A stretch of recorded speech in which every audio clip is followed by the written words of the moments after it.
"You're such a saint, Sarah," my mom gushed, her voice practically dripping with pride. "We don't know what we'd do without you." I stayed quiet, my fork hovering over my plate, while Sarah, sitting across from me, smiled that picture-perfect, self-satisfied grin she wore so well. She didn't even glance in my direction, like she knew I wouldn't say anything. Like I couldn't say anything. "My name is Julia Mitchell. I'm 27 years old, and I'm an elementary school teacher. For as long as I can remember, I've been the one who picks up the pieces in this family, but no one ever notices. My older sister, Sarah, has always been the golden child, the charming, charismatic one. Me? I'm the dependable one, the one who quietly steps in when things fall apart. For years, I've been sending money to my parents to help with their medical bills, making sacrifices while Sarah soaks up all the credit. But recently, I decided I'd had enough. And now, the fallout has started. I remember the day I made the decision to stop sending money like it was yesterday. It wasn't planned, no grand gesture. I was sitting in my tiny apartment, staring at the numbers on my bank account after paying rent, and something inside me just snapped. I realized I couldn't keep living like this, barely scraping by while Sarah played the hero. I never told anyone. I just stopped. At first, nothing happened. Weeks passed, and I waited for someone to notice, to say something. But everything stayed quiet, and for a moment, I wondered if maybe they had figured it out, that Sarah wasn't actually footing the bills like they believed. Then the calls started, my mom asking why certain payments were late, my dad mentioning a few overdue notices they'd received. Sarah, of course, stayed silent, probably hoping no one would put two and two together. I didn't know whether to laugh or cry. The breaking point came one Sunday afternoon when my mom called me, her voice tight with frustration. "Julia, your dad's insurance payment is overdue again. Did something happen to Sarah's account? She said she's been handling everything, but things keep slipping through the cracks." My chest tightened as I gripped the phone. It was the first time I'd heard even a hint of doubt in my mom's voice about Sarah. I wanted to scream, "It's not Sarah! It's been me this whole time!" But I didn't. Instead, I swallowed the lump in my throat and said, "Maybe you should ask Sarah directly." It felt like a small rebellion, not giving them the answers they wanted, letting the truth simmer instead of throwing it in their faces. For once, I wanted them to figure it out on their own. Still, the guilt gnawed at me every time my parents sounded stressed or confused. I hated feeling responsible, even though deep down I knew I wasn't. As the weeks dragged on, things started to unravel. My mom called more often, sounding more anxious each time. Sarah said she's trying to work it out, but the hospital keeps sending these notices. "Your father can't miss his treatments, Julia," she snapped one evening. Meanwhile, Sarah's Instagram painted a different picture. Photos of her sipping cocktails on rooftop bars and unboxing expensive skincare products. I couldn't believe it. She was still acting like nothing was wrong, like she wasn't the reason our parents were struggling. Then came the family dinner. My mom insisted we all get together to talk things through. I knew what that meant. She'd call on Sarah to explain the situation, and I'd sit there, the invisible daughter, nodding along while Sarah spun some story. But this time, things didn't go as planned. My dad, usually the quiet one, looked Sarah dead in the eye and said, "You've been handling this for months, Sarah. What's going on? Why can't you keep up with the payments?" The color drained from her face, and for once I saw a crack in her perfect facade. Sarah stammered, something about unexpected expenses and a temporary hiccup, but it was clear she hadn't prepared for this. My mom jumped in, her tone sharp as ever. "She's doing her best, Robert. Why don't you lay off her and Julia?" she said, turning her gaze to me. "Maybe it's time you step up and help for once. You don't do anything for us as it is." I felt the words hit me like a slap. For a moment, I couldn't breathe, the sheer unfairness of it making my chest ache. I looked at Sarah, who refused to meet my eyes, and then back at my mom, whose expression was filled with disappointment, directed at me, of course. My dad stayed silent like always, and I realized they genuinely believed it. They believed Sarah had been carrying this burden all along, and I was just some selfish bystander. My hands were shaking, but I managed to say, "That's not true, Mom. I've been helping. I've been the one paying those bills for years." The room fell silent, the tension so thick it felt like the walls were closing in. My mom broke it with a scoff, shaking her head. "Julia, don't be ridiculous. Sarah is the one paying for everything. She's been working so hard to keep us afloat. You've done nothing to help us, and now you're trying to take credit for her sacrifices?" My stomach churned, and my hands gripped the edge of the table to keep steady. I glanced at Sarah, who sat there like a statue, her face frozen in an expression that was part shock, part guilt. She wasn't even trying to defend herself. The words spilled out before I could stop them. "That's not true, Mom. It's never been true. For 3 years, I've been sending money to cover those bills. Every month. Sarah hasn't paid for a single thing." My voice cracked, but I forced myself to keep going. "And you know what?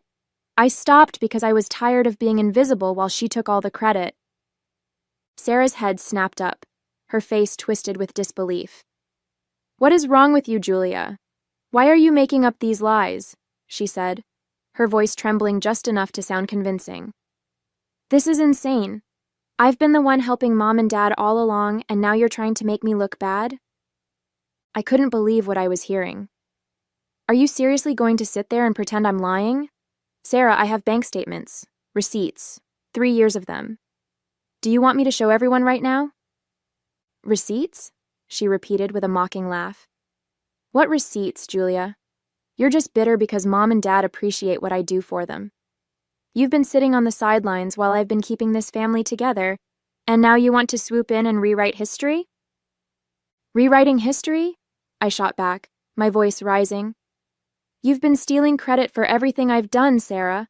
I'm the one who's been sending money month after month while you've been spending your paychecks on spa days and luxury vacations." Sarah crossed her arms, her eyes darting toward our mom. "You see, Mom, this is what I'm talking about. Julia always plays the victim. She's just trying to tear me down because she can't stand that I actually help you." Her words were dripping with fake hurt, but I noticed how her voice cracked, just slightly, at the end. Sarah's voice shot across the table, sharp and accusing. "If you were really helping Julia, why the heck didn't you say a word for 3 years? And now, suddenly, you're bringing this up. Let me guess. You wouldn't have said anything if it weren't for the credit. Admit it. You're just mad because I'm the one they thank. It doesn't make sense otherwise." My mom folded her arms, nodding in agreement. "Sarah's right, Julia. Why wouldn't you tell us sooner if you were helping all this time? You expect us to believe this now, after all these years. It feels strange, Julia. It really does." I felt the heat rising in my cheeks, my frustration boiling over. "Because I wasn't doing it for the credit," I said, my voice trembling. "I did it because I wanted to help you. I didn't think I needed to parade it around for validation. And yes, maybe I should have spoken up earlier, but why does that make it okay for Sarah to take credit for something she didn't do?" Sarah rolled her eyes dramatically. "Oh, please, Julia. You're acting like I forced you into silence or something. If this is even true, which I doubt, why wait until now to throw it in everyone's face? Because you're bitter. That's why. This has nothing to do with helping and everything to do with you trying to make me look bad." My dad shook his head slightly, his voice calm but questioning. "Julia, it's hard to understand why you'd keep quiet all this time if it's really true. I just don't get it." Their doubt was crushing, and Sarah's smug expression only made it worse. I took a deep breath, trying to keep my voice steady as I turned to face Sarah directly. "I didn't say anything because I was happy to help Mom and Dad," I said firmly. "I didn't need the recognition. I was doing it for them, not for anyone's approval. But when I realized what you were doing, taking credit for my sacrifices, I couldn't believe it. So I decided to wait, to see just how long you'd keep up the lie." Sarah's face flushed with anger, but she didn't back down. "That's ridiculous," she snapped, her voice rising. "You're saying you let me take the credit, just sat there silently for years, and now you're trying to flip this on me? You could have stopped it at any time, Julia." But no, you waited until now, conveniently, when you think you can humiliate me. I waited, I said, cutting her off, because I wanted to see if you'd ever own up to it, if you'd ever have the decency to admit the truth on your own. But you didn't, Sarah. You just kept letting everyone believe your story while I worked myself to the bone. I turned to my parents, who looked stunned, their expressions a mix of doubt and confusion. I didn't want this fight, but I'm not going to let her rewrite history anymore. I straightened in my chair, my voice steady despite the storm brewing inside me. I have all the receipts, Mom. Every bank statement, every proof of payment for the past 3 years. It would take me less than 5 minutes to pull them up and show you, but that's not the point. I turned to Sarah, locking eyes with her. What I want is for you to admit what you've been doing. Just be honest for once. Sarah crossed her arms, her face hardening into a mask of defiance. I don't know what you're talking about, she said coolly, though her voice wavered just slightly. I've been the one handling things. If you have proof, then show it, Julia. Otherwise, stop making up these stories to make me look bad. The audacity of her words made my blood boil, but I stayed calm. Why should I have to show it, Sarah? You already know the truth. If you had any integrity, you'd admit it yourself instead of digging yourself into a deeper hole. My dad leaned forward, his face pale, but my mom still looked at me with suspicion, as if she couldn't decide who to believe. And Sarah? She just sat there, her jaw clenched, refusing to back down. It was infuriating. I pushed my chair back, the legs scraping loudly against the floor, and stood up. My voice was shaking, but I kept it firm. I'm done, Sarah. If you're so determined to keep lying, then I have nothing more to say to you. I won't waste my energy trying to get you to admit what we both know is true. I turned to Sarah one last time, my heart heavy but resolute. If there's even a shred of a decent person left inside you, you'll tell Mom and Dad the truth. Until then, don't expect me to answer your calls or texts. I'm done with you. She scoffed, crossing her arms. Oh, don't be so dramatic, Julia. This is ridiculous. Her words stung, but I refused to let her see it. Without another glance, I grabbed my coat and walked out the door, leaving them all behind. For the first time, I felt like I was finally choosing myself over their endless expectations. It would have been easy to prove it. Pulling out my phone and showing the bank statements would have taken seconds. But that wasn't the point. For me, it was about more than just proving who was right. I wanted Sarah to own up to what she'd done, to finally take responsibility for lying to all of us for so long. Months went by, and the silence between me and my parents grew heavier with each passing day. Our conversations became surface level, strained and short, like they didn't know how to talk to me anymore, or maybe they just didn't want to. I didn't blame them entirely. I knew I'd shattered the image they'd built around Sarah, and they weren't ready to face it. But it still hurt. As for Sarah, I didn't speak to her at all. Not a single text, call, or interaction. I avoided every family gathering where I knew she'd be, even skipping Mom's birthday dinner. I couldn't sit in the same room with her and pretend everything was fine while she kept up the act. It wasn't worth the anger or the exhaustion it brought. My only focus now was on rebuilding my peace. It didn't take long for the cracks in Sarah's perfect facade to show. Word got around that she was struggling financially, missed payments on her car, cutting back on her flashy outings, and even a few not-so-subtle posts on social media about tight budgets and unexpected expenses. It didn't take a genius to figure out why. She had to start making the payments herself to keep up the lie. Part of me wanted to feel sorry for her, but I couldn't. This was the mess she created, and now she had to live with it. I'd sacrificed for years without complaint, and she'd reaped the benefits. Watching her squirm, knowing she was finally feeling the weight of the responsibility she claimed to have all along, was a strange mix of satisfaction and sadness. It wasn't how I wanted things to be, but it was exactly what she deserved. It was a Saturday afternoon when Sarah showed up at my door, unannounced. I almost didn't recognize her. She looked exhausted, her hair pulled back into a messy bun, and her usual polished demeanor nowhere to be found.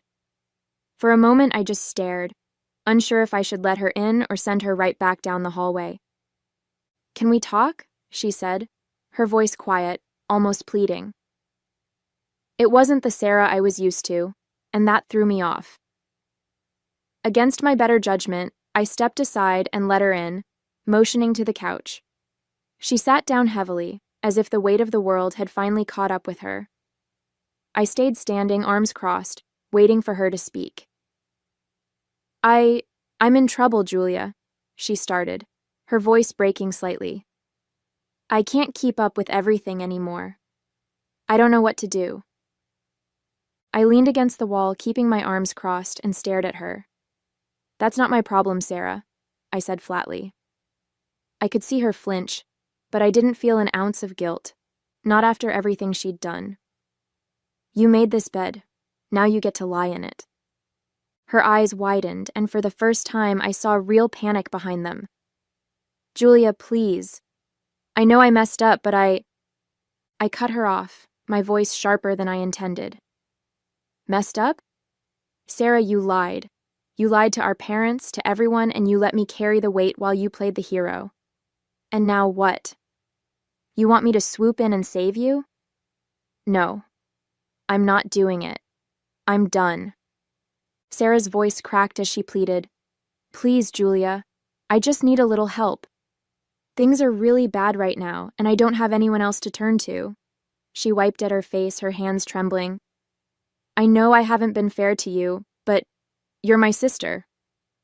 I stared at her, feeling a strange mix of anger and pity. "Help?" I repeated, my voice cold. "You're asking me for help? After everything you've done?" She nodded quickly, her eyes red and swollen. "I know I screwed up, okay? But I'm trying, Julia. I'm trying to make things right." I let out a bitter laugh. "Make things right? Sarah, you've been lying to my face for years. You want my help? Start by telling Mom and Dad the truth. Until you're willing to do that, I've got nothing for you." Her silence was deafening, and I could see her struggling to come up with something, anything to say. But she didn't. She just looked down, her hands twisting nervously in her lap. Sarah straightened up, her voice defensive now. "Look, Julia, I've been making the payments, okay? So technically I'm not lying anymore. I've been handling it, just like everyone thinks I have." I felt my face heat up, my anger bubbling over. "Technically?" I repeated, my voice rising. "Do you even hear yourself, Sarah? You're not lying anymore? You've been lying for years, letting everyone think you were some kind of savior while I was breaking my back to help. And now you think doing the bare minimum makes it okay?" Her jaw tightened, and she looked away, avoiding my glare. "I'm doing my best, Julia," she muttered. "I didn't mean for it to get this far." "That's the problem, Sarah," I snapped. "You never meant for anything, but you're perfectly fine letting me take the fall so you can keep your perfect little image intact. You're not doing this for them. You're doing it for yourself. Don't act like this makes up for anything." My hands were shaking, but I refused to let her see how much it hurt. Sarah looked up at me, her voice trembling but determined. "Okay, fine. I'll tell Mom and Dad the truth. I'll admit everything. But I need your help first, Julia. Please. Just this once." I stared at her, stunned by the audacity. "You're kidding me, right?" I said, my tone icy. "You're asking me to help you clean up the mess you made and then you'll think about telling the truth? How convenient." Her eyes widened and she shook her head quickly. "No, I swear. I'll do it. I'll tell them everything, I promise. But I'm drowning here, Julia. I just need a little help to get through this, and then I'll come clean, I swear." I let out a bitter laugh, crossing my arms. "So let me get this straight. You're willing to keep lying to Mom and Dad unless I bail you out? And you expect me to believe you'll actually follow through this time?" She opened her mouth to respond, but I held up a hand to stop her. "No, Sarah. I'm not playing this game with you anymore. If you want to fix this, you don't need my help. You need to tell the truth. Period." Sarah took a deep breath, her voice steadier now. "Fine. I'll do it. I'll tell the entire family the truth at the reunion next Saturday. Everything. I'll admit it all. She looked at me, her eyes desperate. Will that be enough for you? I paused, an idea forming in the back of my mind. You're going to confess everything? I asked, narrowing my eyes. Yes, she said firmly, nodding. I'll tell them the whole truth, Julia. I swear. I let the silence stretch for a moment, then nodded. All right. If you do it, if you actually stand up in front of the entire family and tell them what you've done, I'll give you the money on Sunday, but only if you go through with it. Sarah hesitated, then nodded quickly, her relief almost palpable. I didn't smile, didn't soften. I just hoped she didn't realize what I was really going to do. The family reunion was in full swing when Sarah stood up, tapping her glass to get everyone's attention. I watched her closely, my arms crossed as I leaned against the wall, not trusting a single word until it actually left her mouth. She cleared her throat, her face pale, but her voice carried over the room. I have something I need to say. Everyone quieted down, the usual hum of chatter replaced with curious glances. My mom looked up expectantly, and my dad furrowed his brows, already sensing something was off. Sarah took a deep breath, gripping the edge of her chair like it was the only thing keeping her upright. For the past few years, everyone has thought I was the one helping Mom and Dad with their bills, she began, her voice shaking slightly. But that wasn't true. It wasn't me. It was Julia. The room fell silent, stunned faces staring back at her. My mom blinked, her mouth opening and closing, trying to process what she'd just heard. My dad was the first to speak, his voice thick with disbelief. Wait, what are you saying, Sarah?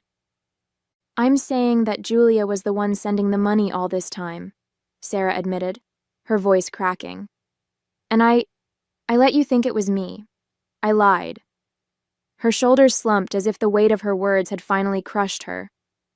I'm sorry. My mom's face crumpled as she looked at me, tears welling in her eyes. Julia, we didn't believe you. We called you a liar. She shook her head, her voice breaking. I'm so sorry. How could we not see it?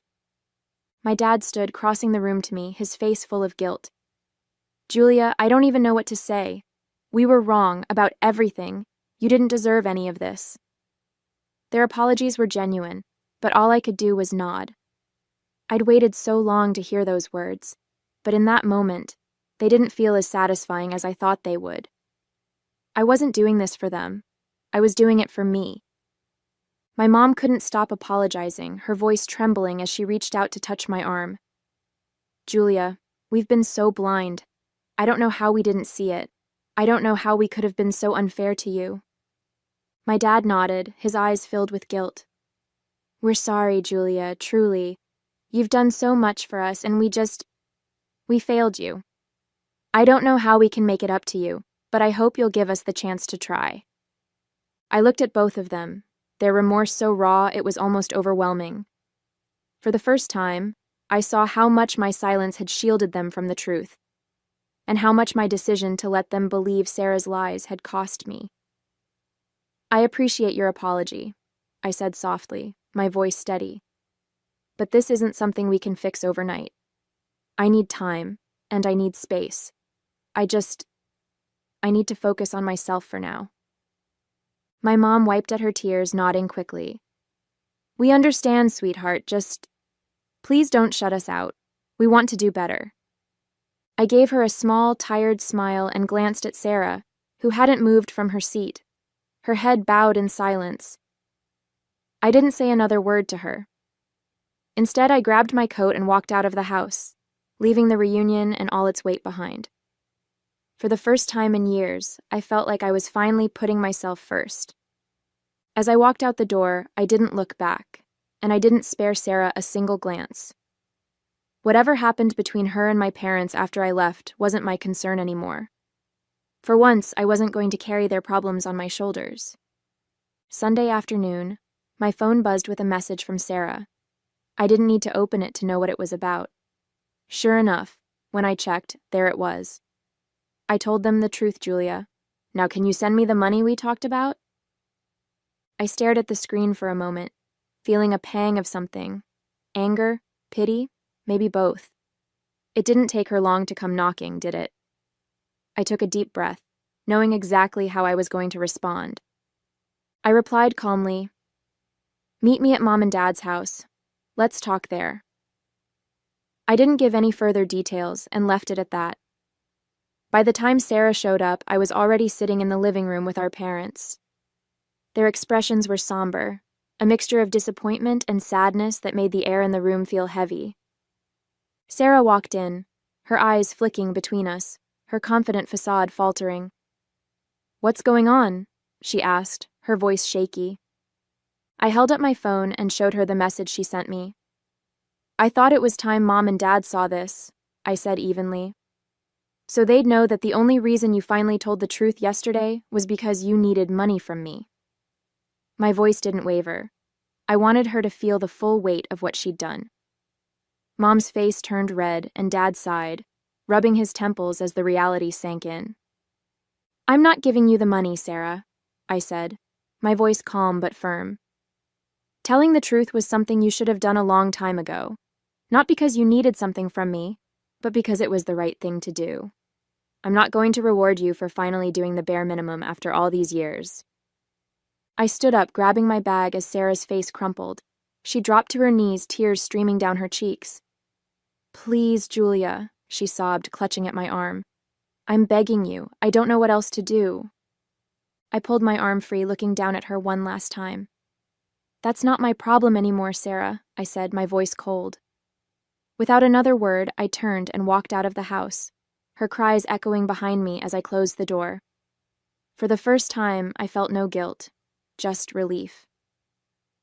As I walked away from the house, the weight I'd carried for years finally lifted. I didn't feel anger or regret, just a quiet sense of freedom. For once, I wasn't the one cleaning up the mess. It was time to focus on my own life, leaving Sarah and the past exactly where they belonged, behind me.